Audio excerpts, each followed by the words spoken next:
Halo, assalamualaikum warahmatullahi wabarakatuh. Bang, di sini ada yang bertanya, Bang, akun dari GoPayLater saya terblokir. Nah, biasanya terblokir itu ada beberapa sebab ya. Di sini saya sudah login ke Gojek. Yang awalnya di sini saya terblokir itu selama hampir setengah tahun.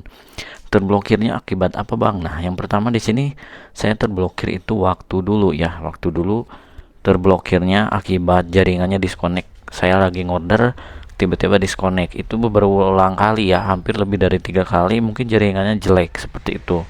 Terus yang kedua, gara-gara yang satu ini biasanya gara-garanya itu hanya simple ya, GPS-nya mati. Terus saya order listrik di Tokopedia, itu juga saya bayarnya menggunakan GoPayLater.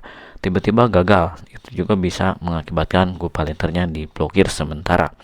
Nah, terus di sini untuk GoPayLater diblokir biasanya itu nggak ada yang permanen. Permanen tuh kalau telat membayar dan terakhir itu lebih dari 2 bulan, nanti akan ada telepon dan biasanya itu telat bayar bakalan lama terbukanya. Lantas cara membukanya bagaimana, Bang? Di sini sesuai dengan pengalaman saya, teman-teman, saat saya membuka aplikasi dari Gojek ini, yang pertama itu update aplikasi ya. Setelah itu saya laporan. Nah, laporan ini yaitu melalui laporan CS. Dan di sini di GoPayLater-nya di menunya di sini tiba-tiba limitnya muncul. Nah, itu setelah dari 5 bulan. 5 bulan itu dibekukan sementara, entah sementara atau permanen, tetapi tulisannya nggak ada permanen ya. Itu tiba-tiba nggak bisa dipakai. Terus caranya bagaimana? Nanti saya akan menjelaskannya ya. Yang pertama di sini saya masuk ke halaman ya. Di sini halaman yaitu ada bantuan dan laporan. Ini adalah halaman, maaf kurang jelas. Di menu profil nanti ada bantuan dan laporan. Terus di sini ada GoPayLater ya. Untuk tutorial lengkapnya, cara aju bandingnya ada di deskripsi ya biar tidak panjang.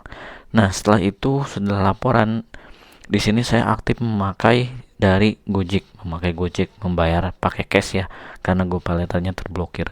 Terus order GoFood itu 1 bulan sekali, Gojek itu hampir seminggu sekali. Nah, cukup itu aja, rutin terus update aplikasi ya.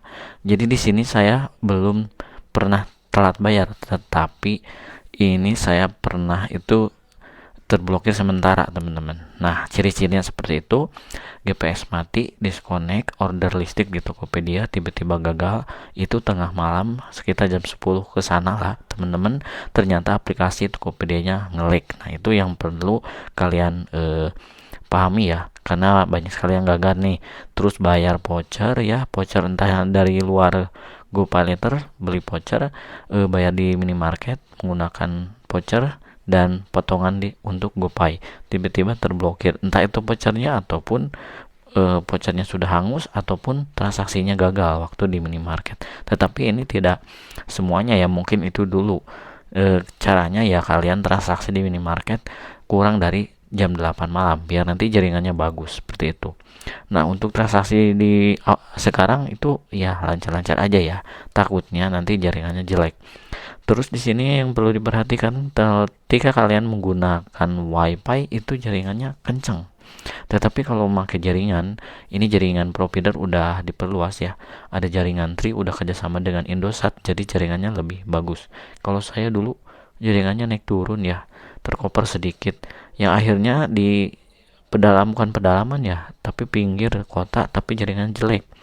Saya pakai ya, itu beberapa kali disconnect. Jadi itu terdeteksi bukan fraud ya, terdeteksi itu eh, karena mungkin pelanggaran ya, disconnect internet seperti itu. Nah, ketika disconnect, order makanan ataupun order Gojek terlalu banyak di cancel, akhirnya terblokir. Seperti itu ya kira-kira yang menyebabkan terblokir. Nah, pulihnya itu setelah 5 bulan transaksi rutin yang sudah disebutkan tadi, dan itu limit dari GoPayLater-nya kembali normal. Yang awalnya 500 menjadi 1 juta, dan di sini sekarang 2 juta adalah seperti itu, teman-teman ya. Nah, ini biasanya terjadi karena ada beberapa sistem update dan koneksi internet. Kembali ke user masing-masing lagi ya. Nah, untuk cara bandingnya ada di deskripsi, jadi mohon diperhatikan koneksi internetnya. Kalau transaksi mending kurang dari jam 8 malam biar nanti lancar seperti itu. Kalau teman-teman punya keluhan silahkan klik komen, nanti saya akan bantu cara laporannya bagaimana, disconnect order makanan, disconnect beli token listrik ataupun merchant, ataupun penggunaan voucher karena kesalahan kasir ataupun kesalahan vouchernya ya, artinya jadi transaksinya gagal. Nah, perlu digarisbawahi ini adalah di blokirnya sementara kalau kesalahan seperti itu. Tapi kalau diblokir permanen biasanya karena telat membayar lebih dari 1 tahun. Itu baca lagi di pedoman komunitas GoPay atau Gojeknya ya, mungkin ada yang berbeda. Kalau misalkan terlambat membayar biasanya diblokir GoPay letternya, tetapi kita bisa membayarnya seperti itu biasanya ya. Nah, ada juga akun yang tidak bisa membayar karena tagihannya pernah telat, entah itu bagaimana ya. Kalian wajib chat atau mentelepon ya, atau lebih baik ke kantor untuk menelepon secara langsung biar jelas kalau misalkan tagihannya itu telat akibat mungkin tidak punya uang, ataupun misalkan udah lama 1 tahun lo akunnya susah login misal, terus ada tagihan. Nah, itu yang perlu digaris bawahi. Jadi akun ini penting sekali ya, data loginnya jangan dirubah-rubah. Oke, mungkin sharingan seperti itu ya mengenai GoPay Letter teman-teman, semoga bermanfaat. Terima kasih. Assalamualaikum warahmatullahi wabarakatuh.